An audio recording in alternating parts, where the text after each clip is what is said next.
Hello students, 12th fail मूवीमध्ये जे IPS दाखवण्यात आलेले आहेत मनोज कुमार शर्मा त्यांना एका इंटरव्ह्यूमध्ये हा प्रश्न विचारण्यात आला होता की IPS बनण्यासाठी प्रेम करणं गरजेचं आहे का?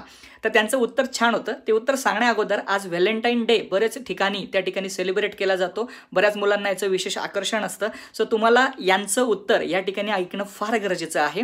उत्तर त्यांचं असं होतं की हो, प्रेम करणं गरजेचं आहे, पण ते प्रेम तुमचं पुस्तकांवर असलं पाहिजे, ते तुमच्या आईवडिलांवर असलं पाहिजे, ते तुमच्या मित्रांवर असलं पाहिजे, ते तुम्हाला ज्यांनी मदत केली आहे त्यांच्यावर असलं पाहिजे आणि इथून पुढे ज्या लोकांसाठी तुम्ही काम करणार आहे त्यांच्याबद्दल असलं पाहिजे आणि याच्यातून जर वेळ मिळाला तर शेवटी कुठेतरी एका मुलीवर असलं पाहिजे. राईट? कुठेतरी आजच्या दिवशी तुम्हाला सगळ्यांना मला हाच मेसेज द्यायचा आहे बाळांनो. व्हॅलेंटाईन डे वगैरे साईडला ठेवा. आपले आईवडील आपल्यासाठी खरंच महत्त्वाचे आहेत. त्यांच्यावर प्रेम करूया, पुस्तकांवर प्रेम करूया, करिअरचा विचार करूया. या वयात जे घडतंय ते सगळं फक्त हॉर्मोन्समुळे घडतं. सो त्याच्यामध्ये पडू नका. आपल्या करिअरवर फोकस करा. ऑल द बेस्ट HSC बोर्डसाठी. बाय.